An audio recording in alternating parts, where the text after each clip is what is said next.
Guerras, terremotos, símbolos misteriosos, juízo final. Estes são os elementos que marcam um dos livros mais desafiadores de todos os tempos, o Apocalipse. Estamos vivendo o fim do mundo? Podemos desvendar os mistérios desse livro? Começa agora Evidências, temporada especial Apocalipse. Antes de iniciar o tema de hoje, eu gostaria de oferecer um presente todo especial para você e sua família. É o Guia de Estudos Evidências, feito com muito carinho da família Novo Tempo para você. Nele você encontrará informações importantes sobre filosofia, teologia e conhecerá as verdades da Bíblia Sagrada. É só você pedir 0 operadora 12 21 27 31 21 ou também pelo site novotempo.com/estudo ou biblia.com.br. Ilha de Patmos, Grécia. Foi exatamente aqui que há pouco mais de 2000 anos, uma mensagem transcrita em folhas de papiro ou pergaminho mexeria com a imaginação e o temor do mundo inteiro. O seu autor chamava-se João, que, segundo uma das muitas interpretações vigentes, havia sido discípulo pessoal de Jesus Cristo. O lugar hoje é agradável e bastante pitoresco. Casas pintadas de branco, ruas estreitas. Igrejas ortodoxas dividem o cenário com uma paisagem deslumbrante e convidativa.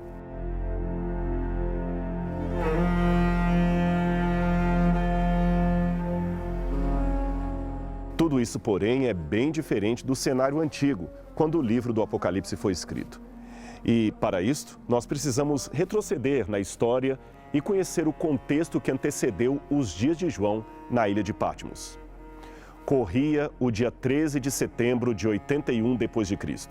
Tito estava morto e Roma tinha um novo imperador de caráter implacável.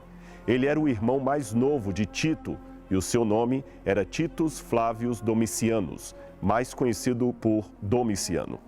Dizem que, ao morrer, Tito teria dito como suas últimas palavras: "Na vida cometi um único erro", que alguns interpretam como sendo o de permitir que Domiciano pudesse subir ao trono.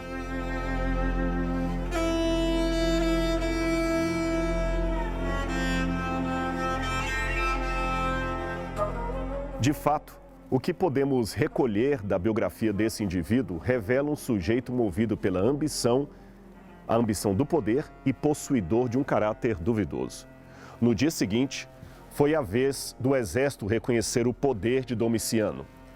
E o Senado já havia lhe conferido o título de Augusto, pai da pátria e pontífice máximo para todo o império. Enquanto isso, o corpo do irmão morto há menos de 2 dias era velado sem a presença do novo César. De acordo com a obra A Vida dos 12 Césares de Suetônio, Domiciano foi um jovem de educação privilegiada. Ele estudou retórica e literatura e podia citar trechos de Homero e Virgílio com muita facilidade e, mesmo na adolescência, ele já falava com muita elegância. Desde os primeiros dias do seu reinado, Domiciano mostrou-se um governante interessado por todos os detalhes da administração pública. Aliás, isso como poucas vezes houve na história de Roma. Ele publicou leis detalhadas sobre vários assuntos e comparecia pessoalmente às audiências do Tribunal do Fórum Romano, que ele mesmo ia para conceder àqueles que apelavam das decisões judiciais. Ele queria ser bem visto pelo povo. Eu tenho aqui em minhas mãos uma moeda original de Domiciano, uma das muitas que ele mandou cunhar com o seu rosto. Aqui você tem o rosto do imperador de perfil e laureado, e do outro lado você tem a deusa Tique, uma das divindades de Roma. Uma das primeiras medidas econômicas que Domiciano fez foi promover uma valorização do denário, o denário de prata. Ele aumentou o teor de valor dessa moeda em 12%. Embora depois de 85 d.C. ele tenha sido obrigado a promover uma pequena desvalorização devido aos gastos e expedições militares, ainda assim, a moeda continuou sendo muito valorizada durante o seu reinado, aliás, mais do que no reinado de seu pai Vespasiano. Ele também deu especial atenção à taxação dos impostos, aprimorando a cobrança e o aumento das receitas do Estado. Mas a ambição corroía sua alma. Domiciano queria mais, queria o mundo, queria ser Deus. E para a realização de seu desejo, ele lançou mão de uma religiosidade grega fortemente presente em Roma.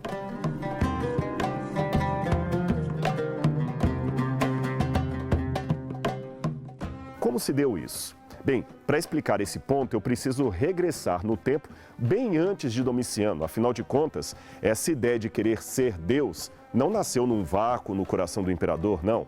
Assim como o ódio aos judeus também não nasceu no vácuo no coração de Hitler, mas remete a um antissemitismo e arianismo que antecediam ao nazismo, da mesma maneira com Roma. Assim foram as origens da pretensão de divindade de Domiciano. Quando Júlio César visitou a famosa Cleópatra no Egito, não foi apenas a sensualidade que o seduziu. Cleópatra mostrou-lhe a glória do Egito e também dos faraós que eram adorados como deuses por seus súditos. César também poderia ser adorado assim.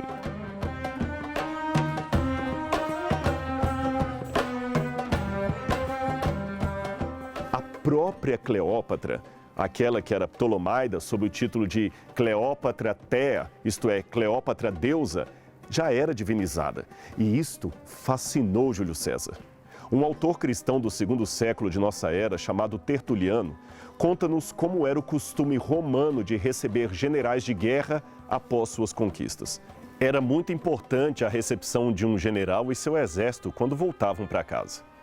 Tertuliano então diz que todas as vezes que um general, um líder importante de Roma, voltava de uma dura batalha, isto com uma retumbante vitória, ele entrava na cidade de Roma e tinha que deixar o exército do lado de fora, num campo aberto chamado Campo de Marte, em homenagem ao deus da guerra. O general então subia numa biga, aqueles carros de combate com 2 cavalos, que era conduzida por um escravo. O líder se apoiava na lateral da biga para ser aclamado pelo povo e atravessava toda a cidade de Roma até o Senado, onde seria agraciado com a maior honraria que um general poderia receber naquela época. Uma bandeja com folhas de palmeira em cima. Era uma honra inacreditável. Qual o outro nome que a gente dá em português para uma bandeja de prata? Salva, isto mesmo.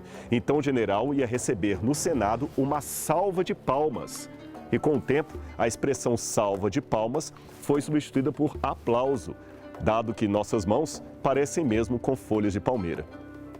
Pois bem, o general ia então em direção ao Senado e, por lei, era um escravo que iria sempre ali com o status de gladiador, acompanhando aquele vitorioso. Esse segundo escravo tinha uma obrigação legal. A cada 500 jardas, ele tinha que soprar no ouvido do general a seguinte frase: lembre-se, você é um homem, você é um homem. Noutra versão, lembre-se, você é mortal, você não é um deus. A biga se deslocava mais 500 jardas e o escravo sussurrava novamente o mesmo alerta: você não é um deus. Já pensou? Só a necessidade desse costume já indica a tendência romana de ser mais do que era. Isto já vinha desde a lendária tradição de Rômulo e Remo sobre a fundação da cidade. Rômulo foi integrado ao panteão dos deuses ao lado de Marte e Júpiter. Aí se fundou a genealogia imperial, uma vez que se criou a lenda de que Rômulo seria o fruto dos amores de Marte e Vênus. Mas aí já entramos noutra história. O fato é que quando Júlio César derrotou seus rivais em 45 a.C., ele assumiu o controle completo do Estado romano e antes disso, ele já havia sido chamado de Deus e Salvador por várias províncias do Mediterrâneo. Aí, quando o imperador Augusto assumiu o trono de Roma, o culto imperial se tornou algo oficial a partir da Espanha e dali para o resto do império. Aí foi a chamada apoteose, ou seja, a cerimônia de divinização dos imperadores romanos. O culto variava de região para região. O importante é que ele fosse frequente nas principais províncias e esporádico nas menos expressivas. A presença desse culto nos territórios garantiria a unidade de Roma e a submissão dos povos ao imperador. Era politicamente imprescindível, portanto, que todas as colônias se submetessem a esse culto. Contudo, num primeiro momento, parece que a população em geral, isto é, os cidadãos romanos e não romanos, não eram obrigados a oferecer um incenso ao imperador, tanto que os judeus não parecem ter tido problemas com isto. As informações que temos da época são esparsas. Parece que o importante é que houvesse um sacerdote específico para, em nome do imperador, realizar o procedimento e não que o povo comum fosse obrigado a comparecer. Assim foi desde Tibério até Galba, com uma possível exceção para Calígula. Mas vamos com calma. É que neste primeiro momento o culto não era ao imperador vivo, mas sim àquele que morreu. Embora em tempos remotos tenha sido erguido uma homenagem a ele em vida, no caso específico de Otaviano Augusto. Mas, a rigor, somente depois da morte é que o imperador se tornava um deus para os romanos. Ou seja, ele tinha uma essência divina, mas enquanto estava vivo, ainda era um ser humano. O culto, portanto, era a um deus ou uma deusa em prol do imperador e não para o imperador propriamente dito. Somente depois de sua morte, quando a sua alma subisse na fumaça da pira, é que ele poderia ser considerado divino.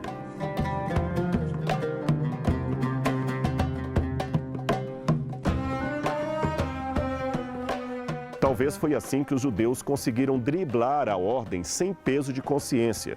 Eles oravam ao seu Deus pedindo proteção para César, mas isto na parte oriental do império.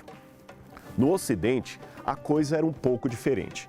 As cidades da Ásia Menor viviam disputando entre si qual que tratava melhor o imperador. E os romanos também gostavam disso. Afinal de contas, ter Roma feliz trazia vantagens políticas e comerciais para essas cidades. Considerando a vocação politeísta da Ásia Menor, tomada pela cultura grega, não foi difícil para os cidadãos locais incluírem o imperador num templo.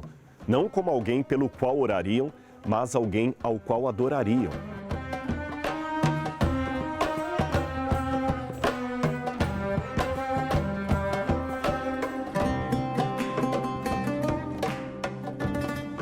É que em 88 a.C.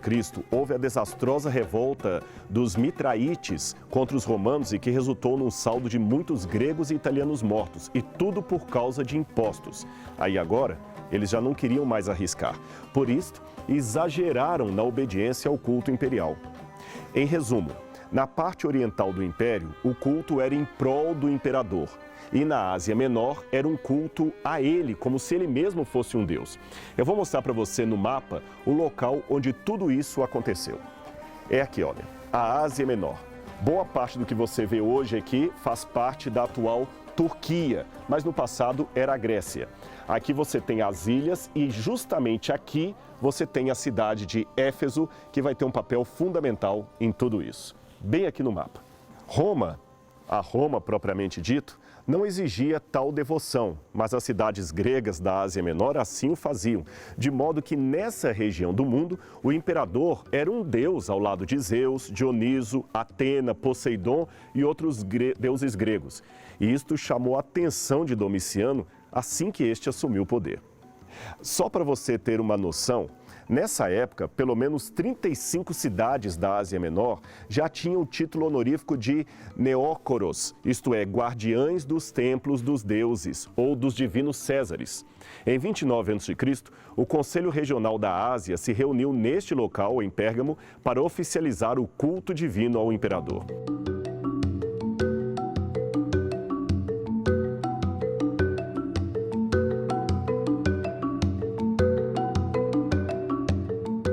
Numa das estelas locais encontradas pelos arqueólogos e datada do ano 9 a.C., estavam os seguintes dizeres: os cidadãos gregos das províncias da Ásia expressam sua gratidão pelo Salvador que pôs um fim às guerras e estabeleceu a paz.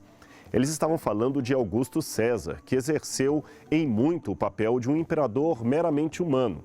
Isto graças aos gregos. Aliás, naquela região, não eram os romanos que forçavam as pessoas a adorarem ao imperador. Eram os próprios vizinhos e por uma razão muito simples. Eles não queriam perder o status que os romanos davam aos mais bajuladores. Como eu falei, uma cidade ficava disputando com a outra pela atenção dos romanos. Vamos voltar ao mapa.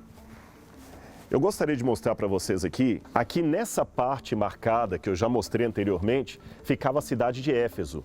E em 29 a.C., quando houve uma concorrência na região para instituir o culto ao imperador, todas as cidades disputavam e Éfeso foi a primeira a apresentar um projeto para fazer um templo em homenagem a Júlio César e a personificá-lo de maneira divina juntamente com a deusa Roma. Isto mesmo, até Roma foi personificada como uma divindade junto do panteão dos gregos. A deusa Roma costumava aparecer em algumas moedas do segundo século a.C.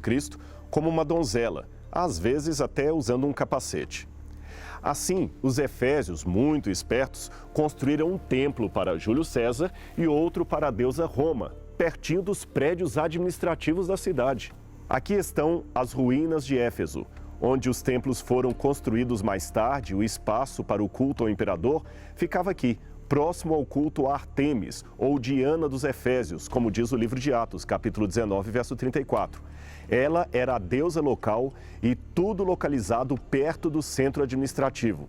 Este era um recado para os que queriam a política de Roma.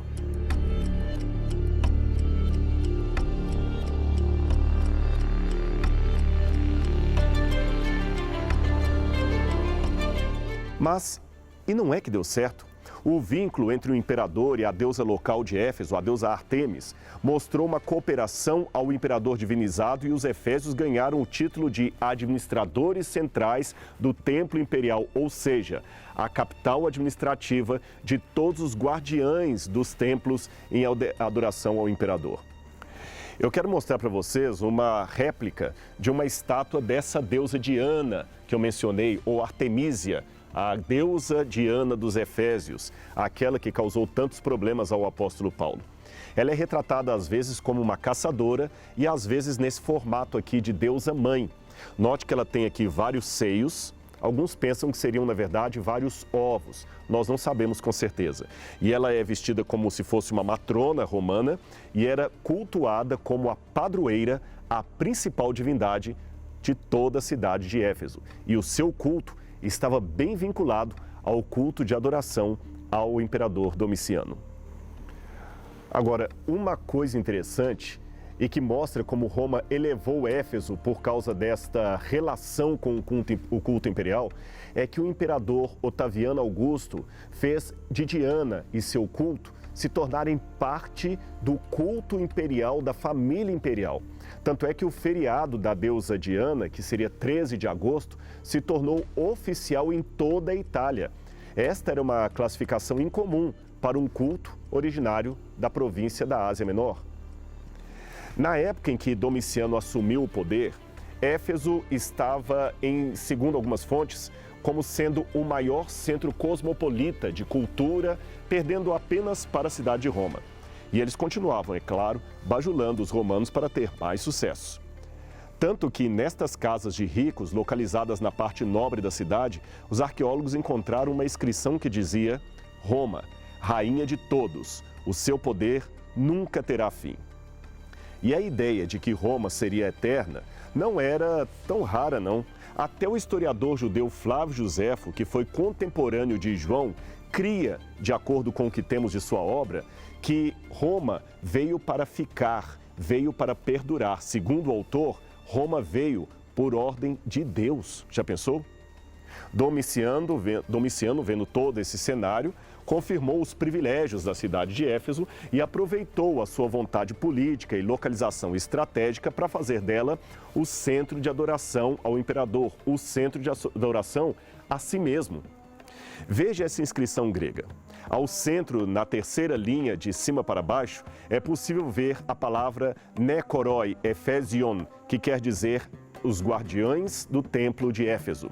Ali era o lugar ideal para Domiciano lançar o seu projeto de adoração pessoal e espalhá-lo de Éfeso para o mundo. Exatamente nesse local ficava um suntuoso templo que Domiciano mandou erguer em sua própria homenagem na cidade de Éfeso. Hoje só existem ruínas do edifício, que certamente era um dos mais proeminentes da cidade. Os cidadãos, como gesto de agradecimento pela honra concedida à sua deusa, à sua cidade, construíram uma estátua de mármore do imperador com 5 metros de altura e a colocaram na porta da cidade. Restos dessa estátua de Domiciano podem ser vistos até hoje no Museu de Éfeso. E a criança ao lado dá para você ter uma noção do tamanho original da estátua.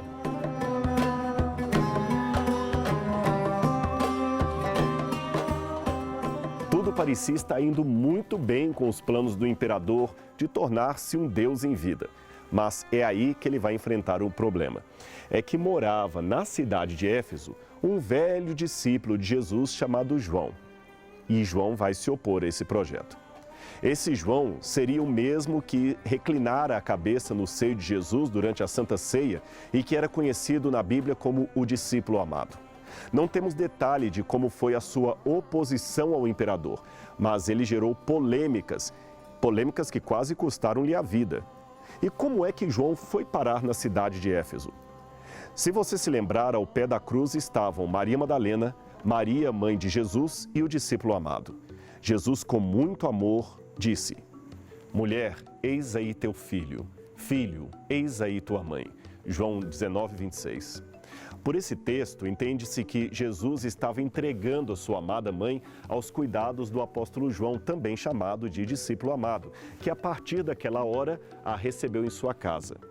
Veja, Jesus, não obstante as suas dores físicas e mentais, mesmo em meio ao seu sofrimento, não esqueceu-se de cuidar daquela que o trouxe ao mundo. Uma tradição preservada desde o IV século é que, e também vinda depois no V século pelo testemunho de Epifânio, é que João, em obediência a Jesus, levou Maria para sua casa e cuidou dela, vindo ambos mais tarde a mudarem-se para a cidade de Éfeso. Muitos turistas visitam essa casa hoje em Éfeso, no Monte Coressus, ali nas cercanias do sítio arqueológico, e acreditam ser a casa da Virgem Maria. Mas não há confirmação histórica ou arqueológica disso, e nem o Vaticano autentica esse lugar.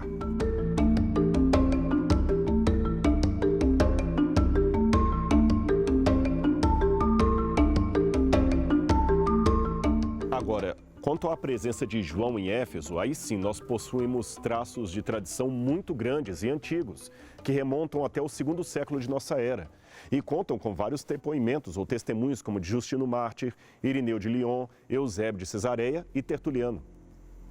Talvez, mas isto é somente uma hipótese, João tenha ficado em território, algum tempo com Maria ali no território da Galileia, ou até mesmo em Jerusalém, pois a princípio os discípulos parecem ter permanecido ali até que se inicia a perseguição de Saulo contra a igreja.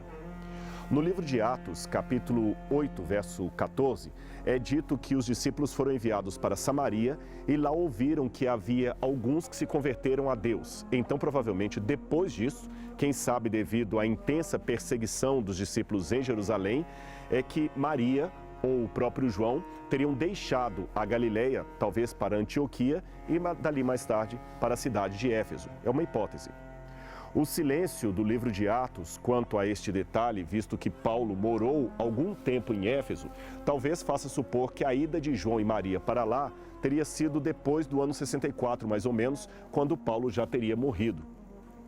Mas, se essa hipótese estiver certa, Maria estaria bem idosa, talvez com uns 84, 85 anos, considerando que a provável idade de uma mulher casar e ter filhos seria 13 anos. Então, quando Jesus nasceu, Maria deveria ter entre 13 e 15 anos aproximadamente. Estranho, né? Sendo ele o último dos apóstolos vivos, João resolve fixar residência nesse lugar. Todos os dias, ele via o templo de Diana e se lembrava do antigo templo de Jerusalém que estava destruído. Saudade de casa, saudade dos seus. Mas era muito trabalho para ser feito. A pregação do evangelho não podia parar. João deve ter ficado conhecido na região, pois havia ali vários judeus, talvez até amistosos, que vivessem na localidade desde a época em que Paulo passou pela cidade. Mas a oposição dos gentios e de alguns judeus também às vezes desanimava o trabalho do apóstolo.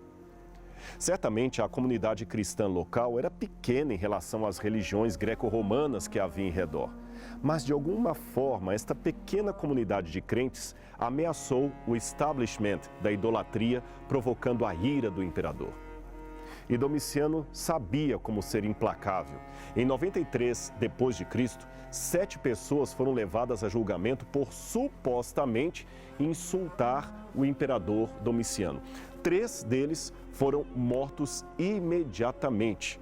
Um foi executado apenas porque tinha escrito um panegírico, isto é, uma homenagem em louvor a alguém que havia morrido Da mesma forma, a viúva daquele que tinha morrido, chamada Fânia, ela suplicou que houvesse misericórdia e que apenas era um poema em homenagem ao seu marido que havia morrido, mas nem isto resolveu o problema. O imperador mandou matar a todos eles, a todos, sem exceção. Domiciano era um homem realmente cruel, muito cruel, e ele matava sem piedade. Assim era Domiciano. Até mesmo a neurose de Herodes, rei dos judeus, parecia pequena perto da maldade daquele homem. Domiciano seria um interessante estudo de caso para a psicologia. Ele tinha esquizofrenia, neurose, sei lá. Ele desconfiava também das divergências das escolas filosóficas. Aparentemente, ele expulsara todos os filósofos e fez novamente isso por 2 vezes no seu império. Ele expulsou os filósofos não apenas da cidade de Roma, mas de toda a Itália, apenas por se sentir ameaçado.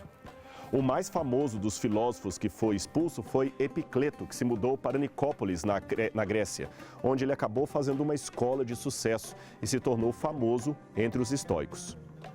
Como você vê, todos os que de alguma forma ameaçavam Domiciano eram punidos, alguns com a pena de morte, outros com o exílio.